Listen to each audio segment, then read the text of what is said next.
Welcome. In this lecture in linear data analysis, which has multiple sessions, we'll explore the use of principal components analysis, or PCA, for dimensionality reduction.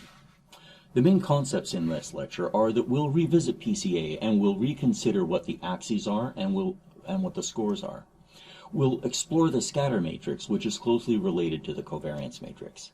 We'll see how we can use PCA to reduce the number of variables that we have, and how we can then cluster these reduced data. One problem we can think of as we go through this lecture is how can PCA reduce the number of variables that we're presented with in our original data set. So let's begin by recalling an original data set. So a variable, we're saying, is a real number that has a type, and the type has some meaning. It could be mass, for example, or distance, or something else that is meaningful to the user. A type in particular is not categorical, so there's not a finite limited number of values that it can take on, and in particular, a type is not a binary variable. So an observation is an ordered list of valuations. So that is, if we have n such variables, then an observation will be n real numbers that are observations of each variable.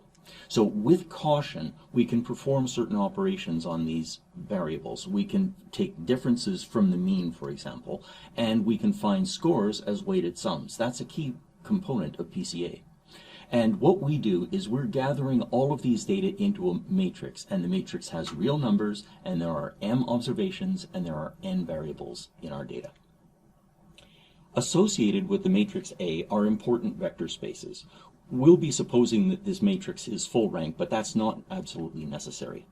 The column space, which are vectors that have m entries, is where columns live, and the row space, which has n entries, is where the rows of our matrix live. And in our data, usually we have many more observations than we have variables, so we think of this matrix A as being a tall, thin matrix. Dimensionality reduction is the process of having a column space that uses fewer variables. That is, we're going to explore vector spaces which are strict subsets of the vectors that have n entries in them. And one example that we've explored in a previous session was we took 3 quizzes and we reduced these to a single score. So you can think of this single score as being a dimensionality reduction from the original variables, which were 3 quizzes. In PCA, some of the terminology that we use are, we begin with a zero-mean matrix, and we're referring to this zero-mean matrix as being M. And we define M as being the difference between the original data matrix and the ones vector times the row-like object, which is the mean of the matrix. So by mean of the matrix, we mean a row that has, in each entry, it has the mean of the corresponding column.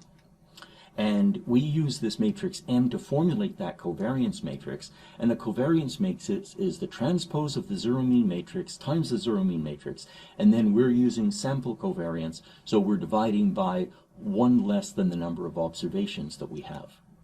The loading vectors, that's PCA terminology, are the eigenvectors of this covariance matrix, and we're representing the primary loading vector as the vector 1, and then vector 2, etc.